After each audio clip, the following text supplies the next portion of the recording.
ಕನ್ನಡ ಚಿತ್ರರಂಗದಲ್ಲಿ ಸ್ನೇಹ ಎಂದಾಕ್ಷಣ ನೆನಪಾಗುವುದು ವಿಷ್ಣುವರ್ಧನ್ ಹಾಗೂ ಅಂಬರೀಷ್.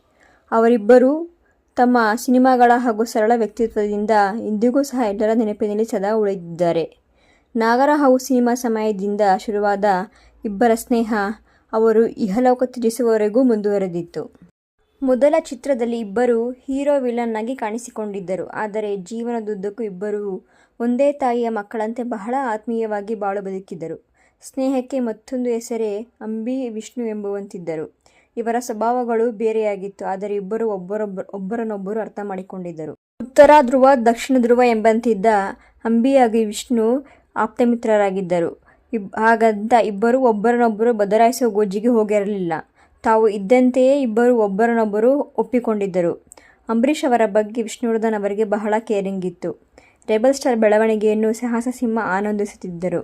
ಒಂದು ಕಡೆ ನೋಡುವುದಾದರೆ ಅಂಬರೀಷ್ ಅವರು ಒರಟು, ಮಾಂಸಾಹಾರಿ, ಜಾಲಿ, ಪಾರ್ಟಿ, ಪಬ್, ಕುದುರೆ ರೇಸ್ ಎನ್ನುತ್ತಿದ್ದರೆ ಮತ್ತೊಂದು ಕಡೆ ವಿಷ್ಣುವರ್ಧನ್ ಅವರು ಸಸ್ಯಾಹಾರಿ, ಆಧ್ಯಾತ್ಮ, ಶಾಂತ ಸ್ವಭಾವರಾಗಿದ್ದರು. ಆದರೆ ಅವರಿಬ್ಬರ ಸ್ನೇಹ ಪರಸ್ಪರ ಒಬ್ಬರನ್ನೊಬ್ಬರು ಹತ್ತಿರವಾಗಿಸಿತ್ತು. ಒಬ್ಬರನ್ನೊಬ್ಬರು ಬಿಟ್ಟುಕೊಡುತ್ತಿರಲಿಲ್ಲ. ವಿಷ್ಣುವಿಗಾಗಿ ಏನನ್ನೂ ಮಾಡಲು ಸಿದ್ಧರಿದ್ದರು ಅಂಬರೀಷ್.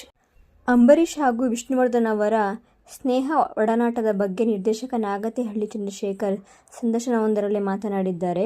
ಆಗ ಅವರು, ವಿಷ್ಣು ಹಾಗೂ ಅಂಬಿ ಅವರು ಜಗಳ ಚೆನ್ನಾಗಿಯೇ ಆಡುತ್ತಿದ್ದರು.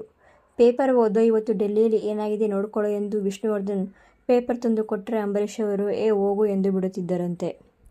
ಒಮ್ಮೆ ಅಂಬರೀಷ್ ಕೇಂದ್ರ ಸಚಿವರಾಗಿ ದೆಹಲಿಗೆ ಹೋಗಿ ಬಂದಿದ್ದರು. ಆಗ ಅವರಿಗೆ ವಿಷ್ಣುವರ್ಧನ್ ಅವರು ಸಲಹೆ ನೀಡುತ್ತಾ, ಒಳ್ಳೆ ಆಫೀಸ್ ಇಟ್ಟುಕೋ, ಇಬ್ಬರನ್ನು ಜೊತೆಗಿಟ್ಟುಕೋ, ಒಬ್ಬರು ಎಲ್ಲ ಪೇಪರ್ ಓದಿ ಏನೆಲ್ಲ ಆಗಿದೆ ಅಂತ ಹೇಳಬೇಕು, ಅದನ್ನು ಕೇಳಿಸಿಕೊಂಡು ಹೋಗಿ ಲೋಕಸಭೆಯಲ್ಲಿ ಮಾತಾಡು ಎಂದು ಕಾಳಜಿಯಿಂದ ಸಲಹೆ ನೀಡುತ್ತಿದ್ದರು.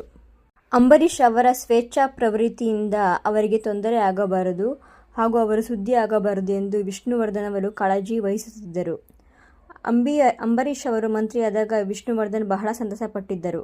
ಆಗಾಗ ಭೇಟಿ ಮಾಡುತ್ತಿದ್ದರು ಎಂದು ನಾಗತಿಹಳ್ಳಿ ಚಂದ್ರಶೇಖರ್ ಹೇಳಿದ್ದಾರೆ.